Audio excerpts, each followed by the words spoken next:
القرآن فاستمعوا له وأنصتوا لعلكم ترحمون. وآمنوا بما انزلتو، ایمان داڑی پاک کتاب چی مارا لے گلے دے، مصدقا لما معکم، تصدیق کون کے دا کتابونو چی تاثر دی، ولا تکونو اول کافر بیہی، او مکی گئی تاسو اول کفر کون کی پدی قرآن، ولا تشترو بی آیاتی ثمنا قلیلا، او ما اخلی زما پیاتون بانی پیسے لگی، و ایایا فتقون، او خاص زمانہ ویرے گئی.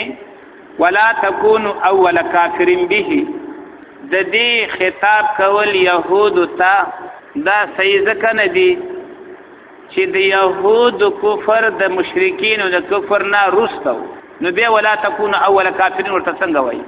ځکه د دوی نه اول کافر څوک؟ مشرکین. دی مخالفت کوم مخکې شروع که مدینې ته چې راغی او مشرکینو که مخکې کړی و ان په مکه کې کړی و، نو بیا څنګه ورته وایي چې ولا تکونو اول کافر به؟ اول کافر خو پې هغه و. د دې جواب مفسرینو په دوو طریقو کړی دی.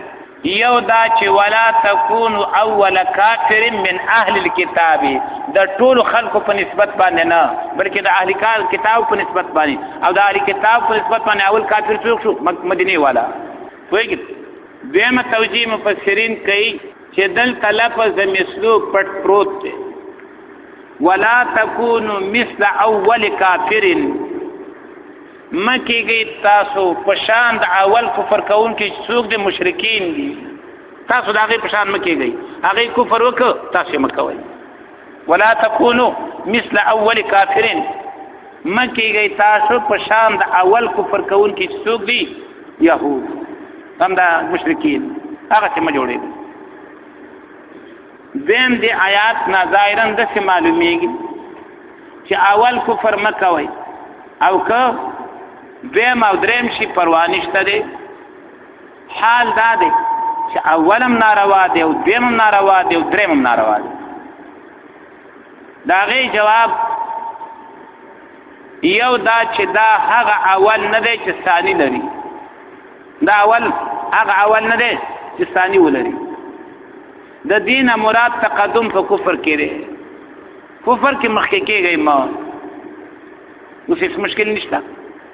دویمه توجیه دا چې ورته وایي دا په طریقې د مبالغې باندې په منع کې، ای ستاسو سره شان سره کفر نه جوړېږي، بیا لا دا چې اول کافر شئ.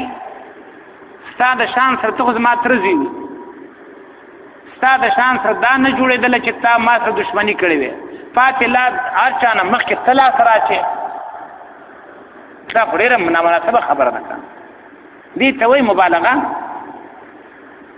یعنې تاسو د شان سره کفر نه جوړېږي، ځکه تاسو د کتاب خاوندان یاستئ، تاسو دې نه خبر یاستئ، او پاتې لا دا چې بیا تاسو اول کفر شروع کړئ، دا خو بلکل ناروا.